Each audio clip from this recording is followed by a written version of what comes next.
عین حال در تمام میدان‌های خوجگی‌های دهقانی خرد و بزرگ شهر ترسونزاده کشت بهاری ادامه یافته پرورش سبزوات و پالوزی‌ها در زیر پلیونکاها به راه مانده شده است.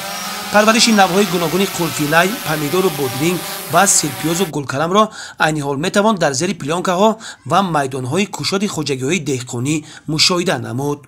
ساکنی جماعت دهات سهشنبه علیشیر خیدرعلیف 6 سوتیق زمین نزد حولگی خود را ثمرناک استفاده نموده گرمخانه بنیاد کرده است و به این واسطه همساله خانواده خود را با سبزوات تر و تازه تامین می‌نماید. اینچنین در پایه زیر درختان پمیدور، بادرینگ، قلمفور، سبزی، کارتوشکا، ترب، ریحان، شلغم نیز در مدت‌های معین و موسمی کشت نموده از این زمین در یک سال 2-3 حاصل به دست می‌آورد.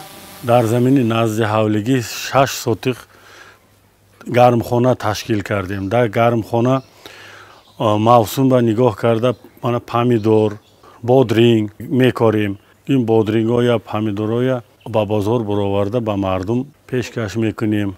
در همین گرمخانه درآمد خوب میگیریم و از درآمد همین تپلیس ما فرزندای خانواندیم، روزگار پیش میبریم.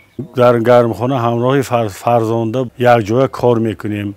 در آینده کوشش میکنیم که 3-4 حاصل گیریم که بازار ناحیه را با سبزوات‌های تر با صفت تامین کنیم.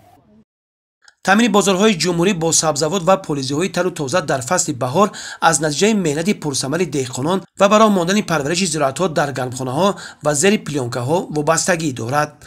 در این سمت پیشبرد امنیت عضوقواره کشور سهم خوجگی‌های خرد و میانه شهر ترسونزاده نظررس ارزیابی می‌گردد.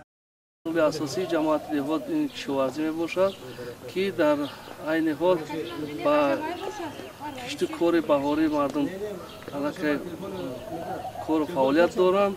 مردم جماعت دهات در سالگی استقلالیت هر یک وجب زمین های کشاورزی را ثمرناک استفاده بوده از آن در یک سال زیاده از 2-3 حاصل انداری میکنند و در نوبت خویش با بازار مرکزی محصولات تر و تازه را مهیا می‌سازند.